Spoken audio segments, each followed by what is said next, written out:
thought they were on solitary confinement because they would be a target day one if they were put into Gen Pop.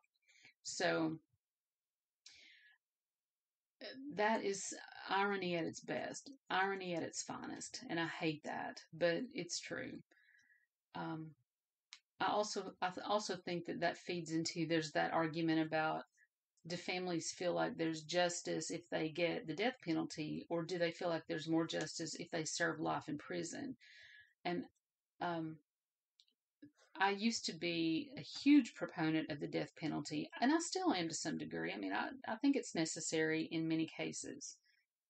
I think it should be a deterrent to other people. I don't think it's as big of a deterrent as it used to be. But I think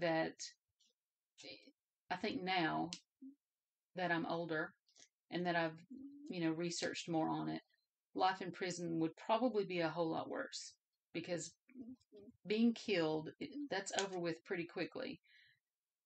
And then you go to wherever you believe you're going, right? But those who have to live out the rest of their life in prison, that's a horrible life. That's not a good life.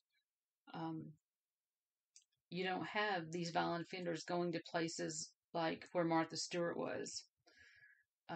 And that should be true. That should be the case. People who do the, white collar crimes shouldn't be. I mean, maybe they should be penalized in another way. I don't know that jail time is appropriate, because I just think it's kind of pointless. I feel like it's wasting money when you could use those spaces for violent offenders who should never be released.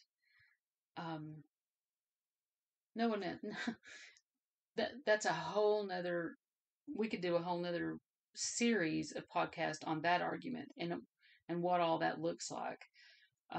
People like Madoff, he deserves to be in prison, but he doesn't deserve to be in a prison that's, like a high security prison. He shouldn't be subjected to that. I do think the biggest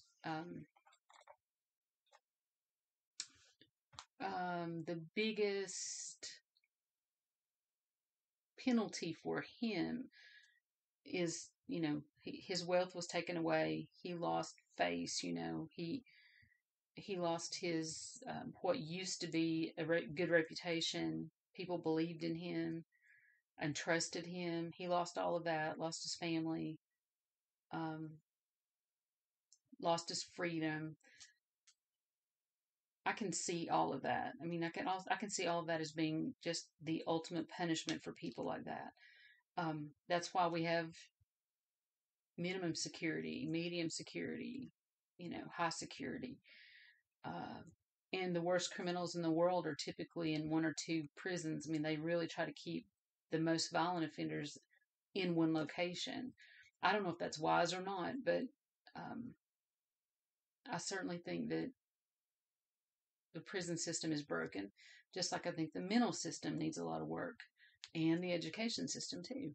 I don't think any of us are perfect. And I think every person we deal with is different, and that's what makes this so hard. There's no black or white. So, Mary Bell and Alyssa, two very interesting cases, female violent offenders, very gruesome for young children. They committed some very cruel acts that we just normally don't see in young children.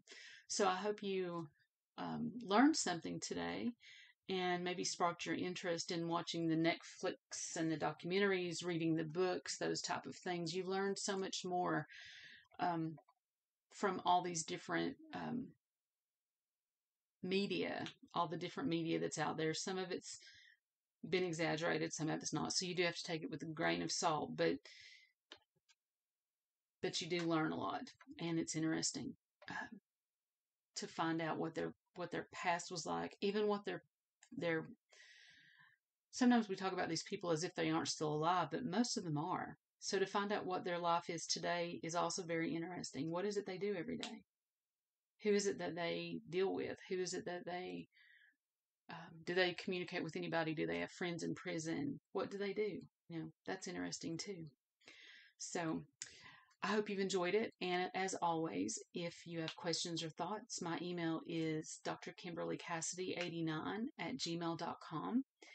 And be safe out there.